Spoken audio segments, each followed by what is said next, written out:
الحمد للہ رب العالمین والصلاة والسلام علی رسولہ الکریم وعلی آلہ واصحابہ اجمعین اما بعد فاعوذ باللہ من الشیطان الرجیم بسم اللہ الرحمن الرحیم یا ایہا الناس کلوا مما فی الارض حلالا طیبا ولا تتبعوا خطوات الشیطان۔ محترم ناظرین کرام، میں سب سے پہلے اسلامی طریقے سے آپ سب کا استقبال کرتا ہوں۔ السلام علیکم ورحمۃ اللہ وبرکاتہ۔ وعلیکم السلام ورحمۃ اللہ۔ بنیادی طور پر قرآن مجید کے اندر اللہ سبحانہ و تعالیٰ نے حلال اور حرام کا ذکر جن مقامات پر کیا ہے، میں چاہتا ہوں کہ میں ان کے حوالے دوں تاکہ وہ حضرات جو نوٹ کرتے ہیں اور مطالعہ کرنا چاہتے ہیں ان کے لیے آسانی ہو جائے گی۔ اللہ سبحانہ و تعالیٰ نے سورہ بقرہ سورہ نمبر 2 آیت نمبر 168 168 کے اندر، سورہ بقرہ سورہ نمبر 2 آیت نمبر 172 اور آیت نمبر 173 کے اندر، سورہ نساء سورہ نمبر 4 آیت نمبر 11 اور 12، سورہ نساء سورہ نمبر 4 آیت نمبر 23 اور 24، سورہ نساء سورہ نمبر 4 آیت نمبر 29، سورہ مائدہ سورہ نمبر 5 آیت نمبر 1، سورہ مائدہ سورہ نمبر 5 آیت نمبر 3، سورہ مائدہ سورہ نمبر 5 آیت نمبر 5، سورہ مائدہ سورہ نمبر 5 آیت نمبر 90 اور 91، سورہ انعام سورہ نمبر 6 آیت نمبر 150 اور آیت نمبر 151، سورہ انعام سورہ نمبر 6 آیت نمبر 119، سورہ انعام سورہ نمبر 6 آیت نمبر 121، سورہ اعراف سورہ نمبر 7 آیت نمبر 31، سورہ اعراف سورہ نمبر 7 آیت نمبر 32، سورہ اعراف سورہ نمبر 7 آیت نمبر 157، سورہ مومنون سورہ نمبر 23 آیت نمبر 51 یعنی 51۔ بنیادی طور پر حرام اور حلال کی اہم باتیں ان آیتوں میں آپ کو مل جائیں گی۔ تو جب ہم ان کا مطالعہ کرتے ہیں تو اللہ سبحانہ و تعالیٰ نے سورہ بقرہ سورہ نمبر 2 آیت نمبر 275 سے لے کر 280 تک اللہ سبحانہ و تعالیٰ نے مثال دیتے ہوئے کہا وَأَحَلَّ اللَّهُ الْبَيْعَ وَحَرَّمَ الرِّبَا۔ تو اللہ سبحانہ و تعالیٰ نے پہلے حلال کا ذکر کیا اور ساتھ میں اللہ سبحانہ و تعالیٰ نے حرام کا ذکر کیا۔ سورہ بقرہ سورہ نمبر 2 آیت نمبر 168 میں اللہ سبحانہ و تعالیٰ نے یا ایھا الناس کہا، مسلم نہیں کہا بلکہ سارے لوگوں کے لیے ضروری ہے کہ وہ حرام سے اپنے آپ کو بچائے کیونکہ اس کے اندر کوئی انسانوں کے لیے فائدہ نہیں ہے۔ یہ اہم باتیں اللہ سبحانہ و تعالیٰ انسانیت کی ہمدردی کے اللہ سبحانہ و تعالیٰ نے حکم دیا۔ ماشاءاللہ، بہت خوب۔ مدنی صاحب، سب سے پہلے میں آپ سے ایک چیز یہ پوچھنا چاہوں گا کہ اگر کسی چیز کو اللہ تعالیٰ نے حلال قرار دیا ہے تو اس کے پیچھے کیا حکمت عملی ہے، اور کسی چیز کو حرام قرار دیا گیا تو اس کے پیچھے کیا حکمت عملی ہے، تاکہ یہ بات واضح ہو جائے کہ لوگ یہ سمجھتے ہیں کہ کوئی چیز حرام کر دی گئی ہے تو یہ ہم پر عذاب نازل ہو گیا ہے، کوئی حلال کر دی گئی ہے تو یہ سے ہم کو کیا ہے ہمارے اوپر عنایات ہوئے ہیں، اللہ کی رحمتیں ہوئی ہیں۔ تو یہ جو مس کانسیپٹ ہے تھوڑا سا اس کو آپ کلیئر کر دیں، بہتر ہو۔ یہ بھی بہت اچھا سوال ہے کہ حلال اور حرام کے بارے میں جنرل کیا حکمتیں پائی جاتی ہیں۔ ویسے اسپیسیفک ایک حرام چیز کو اگر آپ لیں گے تو ماڈرن سائنس آپ کو بتاتی ہے کہ واقعی اس کے اندر نقصانات ہیں، البتہ جنرل جو حلال اور حرام کا کانسیپٹ ہے اس کے پیچھے شریعت کی کیا حکمت ہے۔ تو شریعت انسانوں کے 5 چیزوں کی حفاظت کرنا چاہتی ہے ماشاءاللہ، اور نتیجے میں اللہ سبحانہ و تعالیٰ نے ایسے اصول بتائے تاکہ انسانوں کو ان 5 چیزوں سے بچا لیا جائے۔ تو سب سے پہلے شریعت خیال کرتی ہے کہ انسان کے عقل کی حفاظت کی جائے۔ یہی وجہ ہے کہ اسلام نے شراب کو حرام قرار دیا کیونکہ اس میں انسان کی عقل ماری جاتی ہے۔ سورہ مائدہ سورہ نمبر 5 آیت نمبر 90 اور 91۔ دوسری چیز، اللہ سبحانہ و تعالیٰ نے انسان کے مال کی حفاظت فرمائی۔ یہی وجہ ہے کہ اللہ سبحانہ و تعالیٰ نے سود کو، چوری کو اللہ سبحانہ و تعالیٰ نے حرام قرار دیا اور جائز طریقوں کو اللہ سبحانہ و تعالیٰ نے حلال قرار دیا۔ سورہ بقرہ سورہ نمبر 2 آیت نمبر 275 سے لے کر 280 تک۔ تیسری چیز، اللہ سبحانہ و تعالیٰ نے انسان کے عزت کی حفاظت فرمائی۔ یہی وجہ ہے کہ اللہ سبحانہ و تعالیٰ نے تہمت ڈالنے والے کو سخت سزا کا اعلان کیا، کہا کہ 80 کوڑے مارے جائیں اگر وہ گواہ پیش نہ کرے۔ سورہ نور سورہ نمبر 24 آیت نمبر 4۔ چوتھی چیز، اللہ سبحانہ و تعالیٰ نے انسان کے پروجین یعنی نسب کی اللہ سبحانہ و تعالیٰ نے حفاظت فرمائی۔ یہی وجہ ہے کہ اللہ سبحانہ و تعالیٰ نے زنا کو حرام قرار دیا۔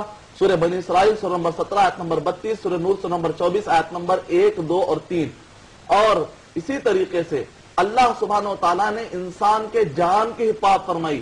یہی وجہ ہے کہ اللہ سبحانہ و تعالیٰ نے ایک معصوم کو، چاہے وہ کافر ہو چاہے مسلم ہو، کسی کے قتل کرنے کی اسلام اجازت نہیں دیتا۔ سورہ مائدہ سورہ نمبر 5 آیت نمبر 32، صحیح بخاری والیوم نمبر 9 حدیث نمبر 49، جس نے ایک معاہدہ کرنے والے غیر مسلم کو قتل کر دیا، معصوم کو قتل کر دیا، وہ مسلمان جنت کی خوشبو تک نہیں سونگے گا۔ تو یہ اہم تعلیمات اسلام میں ملتے جس میں پورے انسانیت کی حفاظت اللہ سبحانہ و تعالیٰ قرآن مجید اور احادیث طیبہ کے ذریعے سے پورے انسانوں کی حفاظت کی جاتی ہے۔ شکریہ مدنی صاحب، اس بات کو ہم جاری رکھیں گے، لیکن سب سے پہلے لیتے ہیں کالر ہمارے لائن پر ہیں۔ ہیلو، ہاں جی، السلام علیکم۔ جی وعلیکم السلام۔ جی میں مبشر انور بول رہا ہوں پٹنہ سے۔ جی انور صاحب پٹنہ سے بول رہے ہیں، بہت بہت شکریہ آپ نے کال کیا ہمیں۔ بتائیے آپ کا سوال کیا ہے؟ جی ایکچولی ایک سوال ہمارا یہ ہے کہ جہاں پر ہم پوسٹڈ ہیں وہاں میں ایکچولی سروس کرتا ہوں، تو وہاں زیادہ تر 99% غیر مسلم ہے۔ جی تو وہاں پر اکثر کچھ ان کا کچھ پروگرام چلتا رہتا ہے، کچھ مذہبی، جی جس سے کہ کچھ ہولی فوڈ کھانا پڑتا ہے، مجبورتاً کھانا پڑتا ہے، کچھ مجبوری بن جاتی ہے۔ جی تو کیا یہ ایسا کھانا کہ اسلامک پوائنٹ آف ویو سے حرام ہوگا کہ حلال ہوگا؟ یہ میں مدنی صاحب سے پوچھتا ہوں۔ جی بہتر، بہت بہت شکریہ آپ نے کال کیا۔ یقیناً آپ کے سوال کا جواب انشاءاللہ قرآن اور احادیث کی روشنی میں دیا جائے گا۔ شکریہ بہت بہت۔ مدنی صاحب، انور صاحب نے پٹنہ سے کال کیا ہے، کہتے ہیں کہ کچھ ایسے فوڈ ہیں جو مقدس فوڈ مانے جاتے ہیں، یا بہرحال جو بھی ہے غیر مسلمانوں کے جو رواج ہیں اس کے حساب سے وہ کھانے وغیرہ کھلائے جاتے ہیں، تو یہ کہاں تک حلال ہے یا حرام ہے، اس کے متعلق معلوم۔ وعلیکم السلام ورحمۃ اللہ وبرکاتہ۔ اگر کوئی بھی غیر مسلم ہمیں دعوت دے تو ایسے وقت پر چاہے وہ یہودی ہو اور چاہے وہ غیر نان مسلم ہو، کوئی بھی، تو ایسے وقت پر سب سے پہلے آپ کے لیے یہ خیال کرنا پڑے گا کہ اگر وہ غذا شرکیہ جگہ پر شرک کرتے ہوئے، جس کے اندر شرک ملوث ہو اور باقاعدہ غیر اللہ کی عبادت کی گئی ہو، غیر اللہ کے نام پر وہ غذا جا کر آئے، چاہے وہ گوشت کی شکل میں ہو چاہے وہ گوشت کے بغیر والی شکل میں ہو، چاہے ویج ہو چاہے نان ویج ہو، تو ایسے وقت پر جس کے اندر بھی شرک ملوث ہو وہ غذا آپ نہیں کھا سکتے۔ قرآن مجید میں اللہ سبحانہ و تعالیٰ نے سورہ انعام سورہ نمبر 6 آیت نمبر 119، سورہ انعام سورہ نمبر 6 آیت نمبر 121 کے اندر اللہ سبحانہ و تعالیٰ نے اس کی اجازت نہیں دی۔ سورہ توبہ سورہ نمبر 9 آیت نمبر 23 کے اندر بھی اللہ سبحانہ و تعالیٰ نے اس سے منع فرمایا۔ اور خود غیر مسلم مذہبی کتابوں کے اندر شرک کو بیان کیا گیا ہے، اس وجہ سے آپ ان کو بھی نصیحت کر سکتے ہیں۔ اگر وہ لوگ سمجھدار ہو تو آپ کی بات کو قبول کر لیں گے، یا کم سے کم اگر وہ آپ سے پوچھے کہ آپ کیوں نہیں کھاتے تو آپ کہہ دیجئے خود آپ کی مذہبی کتابیں بھی منع کرتے ہیں، لہذا میں کیسے کھا سکتا ہوں، میں تو احترام کرنے والوں میں سے ہوں۔ اس طریقے سے آپ ان کو حکمتاً سمجھا بھی سکتے ہیں۔ رگ ویدا اس کا بک نمبر 1 ہم نمبر 164 اور اس کی سطر number 46، Rig Veda Yajurveda chapter number 40 verse number 9، Yajurveda chapter number 32 verse number 3، ان سب میں بتایا گیا ہے ایکم سد وپرا بہدا ویدانتی اندھن تما پروشنتی اسمبھوتی اپاستے تتو بھویا ایوتے تمویا اسمبھوتا رتا۔ ڈوٹرانمی کے اندر بھی چیپٹر نمبر 6 ورس نمبر 4، اور اسی طریقے سے گاسپل آف مارک یعنی بائبل کے اندر کرسچن اور یہودیوں کو بھی آپ سمجھا سکتے ہیں۔ Gospel of Mark chapter number 12 verse number 29 کے اندر شما اسرائیلو ادنا الہینو ادنا احد، hear O Israel the Lord our God is only one Lord. تو سب کو ایک اللہ کی عبادت کرنی چاہیے، اس کے علاوہ کسی کو بھی شریک کیا جاتا ہے تو ساری مذہبی کتابوں کی روشنی میں ان سب چیزوں کو ہم ساتھ نہیں دے سکتے۔ سورہ مائدہ نمبر 5 آیت نمبر 2، اچھے کاموں میں مدد کرو برے کاموں میں مدد مت کرو۔ جہاں تک مسئلہ آتا ہے ایسی غذاؤں کا کہ اگر کسی یہودی نے ذبح کیا ہے، کسی نصرانی نے ذبح کیا ہے، تو شرعی طریقے سے اگر اس نے ذبح کیا ہے تو اسلامی اعتبار سے اس کی اجازت ہے۔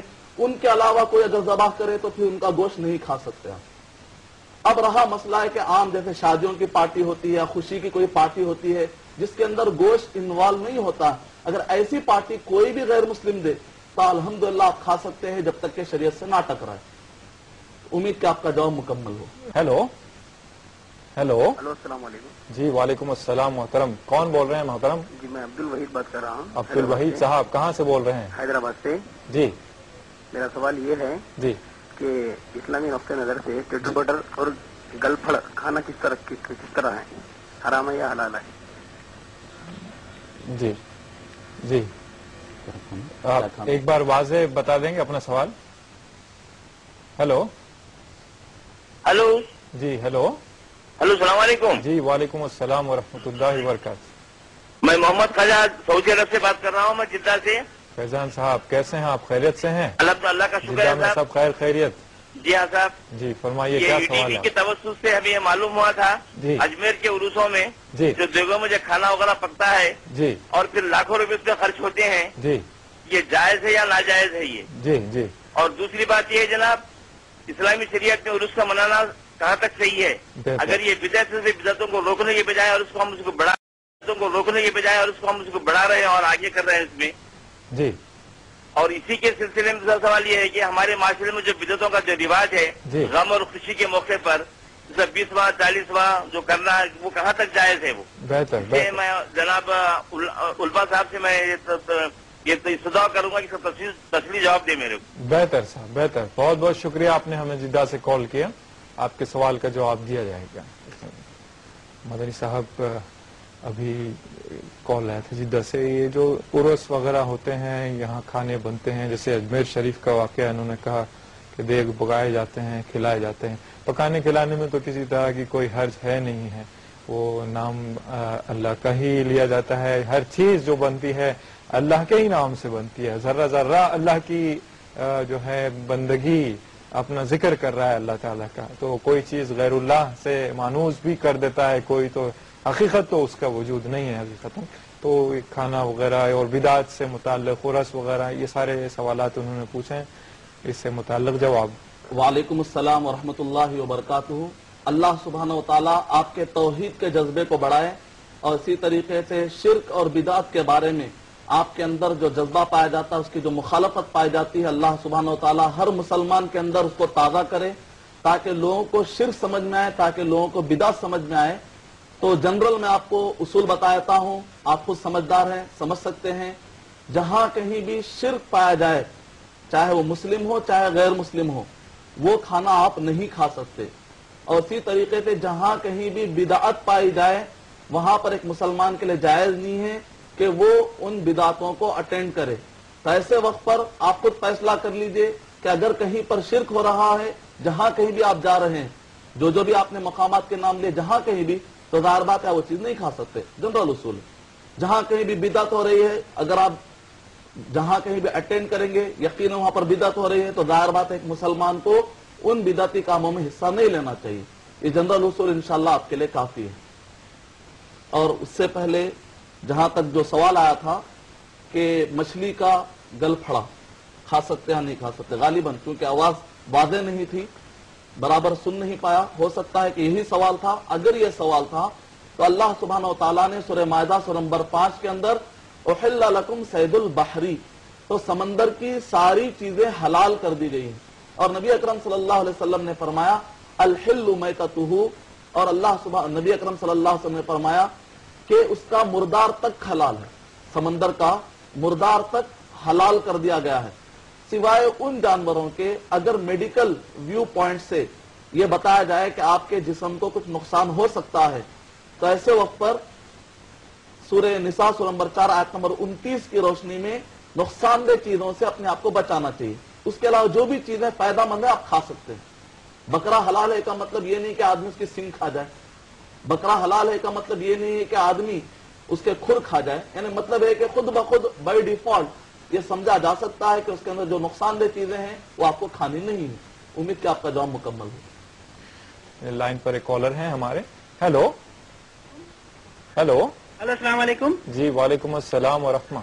جی کون صاحب میں بول رہے ہیں؟ سلطان بات کر رہا ہوں حیدرآباد سے. جی آپ کا سوال بتائیے. سوال یہ ہے کہ آج کل کئی کھانے پینے کی اشیاء میں جو پیکیجڈ آتی ہیں، بسکٹ ہے، کیڈبری وغیرہ، جی اس میں ای پروڈکٹس ایملسیفائرز کی ایک لسٹ ہے جی جس کا ریسنٹلی انکشاف ہوا ہے. جی جی اس میں سور کی چربی ملائی جاتی ہے. جی تو کئی کھانے پینے کی جو روزمرہ کی استعمال کی اشیاء ہیں جی اس میں شبہ پیدا ہو گیا ہے. جی جی تو اس کو کھانا کس حد تک درست ہے؟ جی اور یہ ایک لمبی چوڑی لسٹ ہے ان چیزوں کی. جی تو اس میں جو ہے اس کا استعمال کس طرح ساری ہماری قوم ترک کرنی چاہیے؟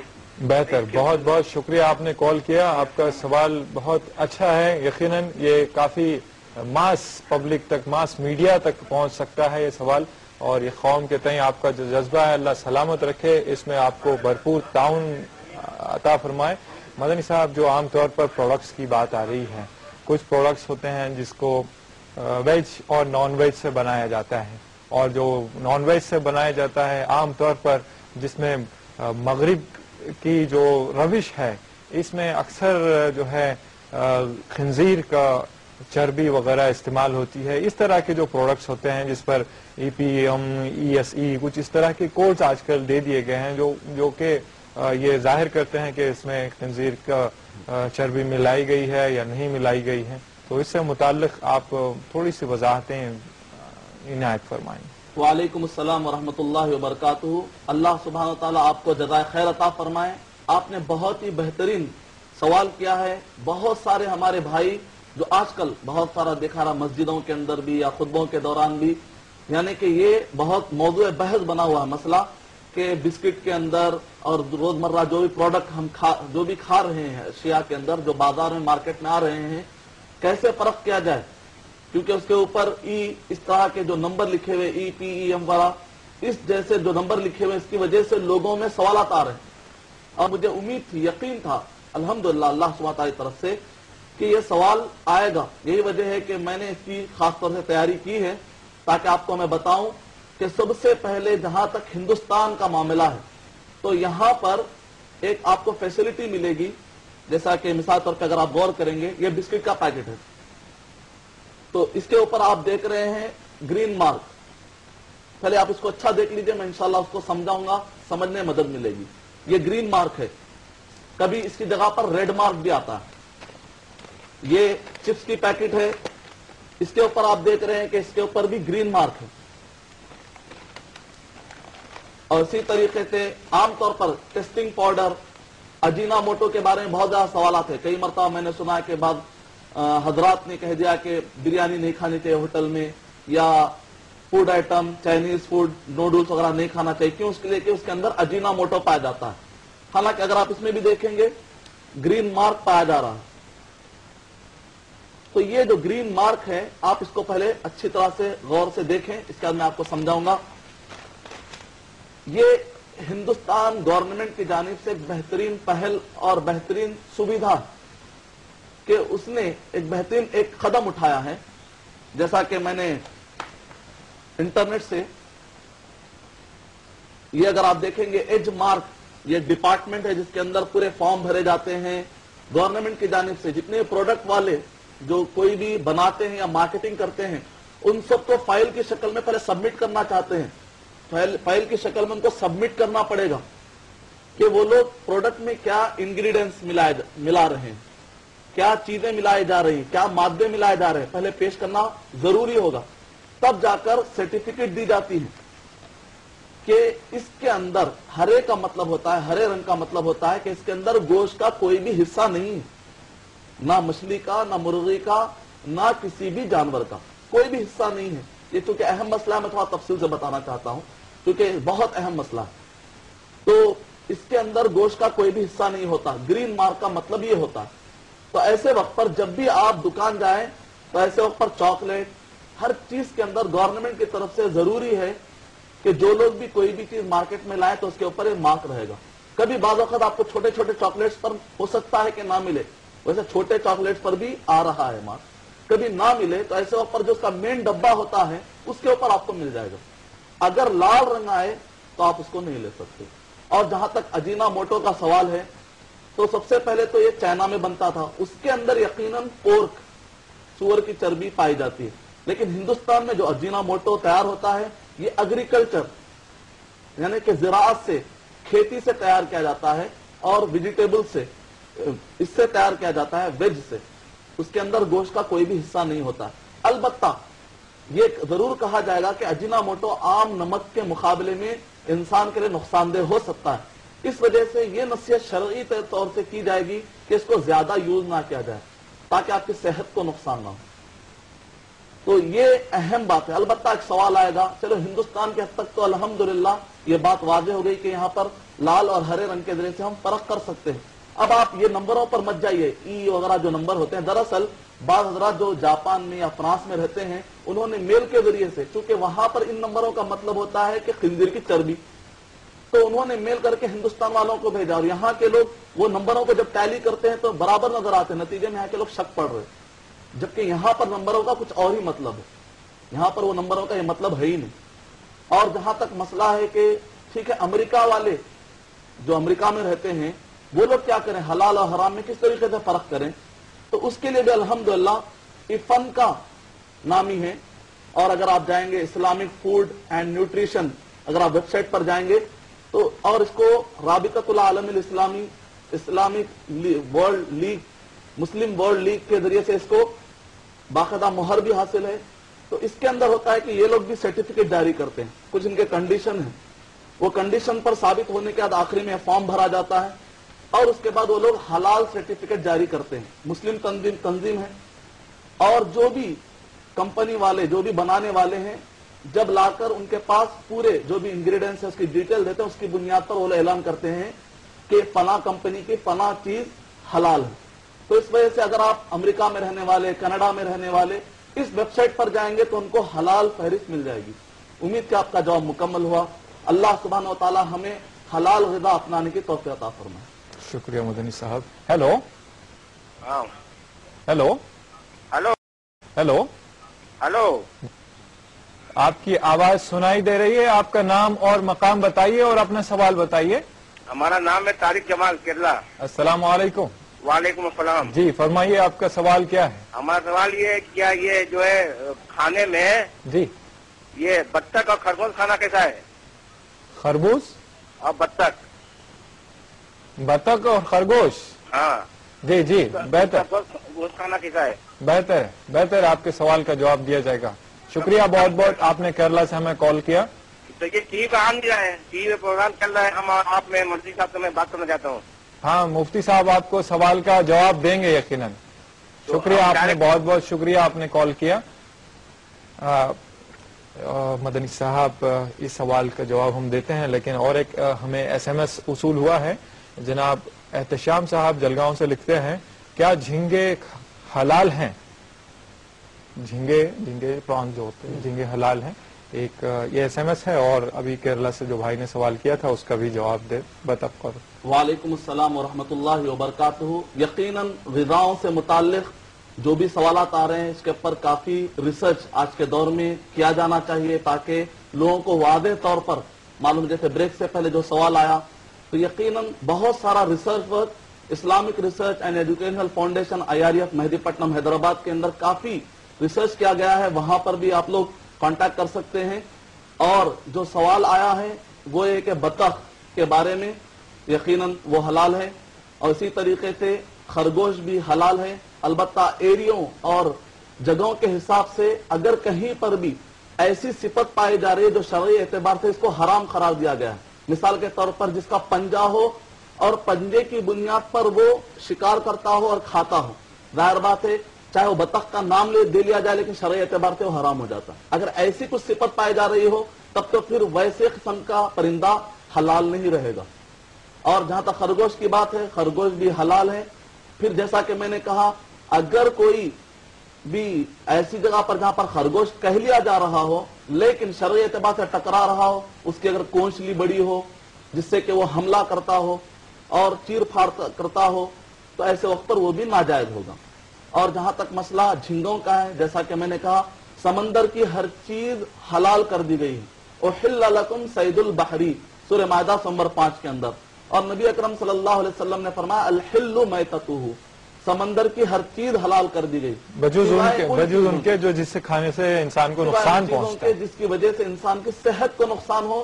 سورہ نساء نمبر 4 آیت نمبر 29 کے مطابق نقصان دہ چیزوں سے اپنے آپ کو بچانا چاہیے بشرطے کہ ڈاکٹر اس پر کنفرمیشن دے نقصان کا. اور جھینگوں سے متعلق جھینگے سمندر ہی کی چیز ہے, جب سمندر کی مچھلیاں حلال ہے تو ایسے وقت پر جھینگے بھی حلال ہوں, بالکل حلال ہے, کوئی مسئلہ نہیں. اور ایک SMS لیتے ہیں, اس سے پہلے ایک کالر لائن پر ہے.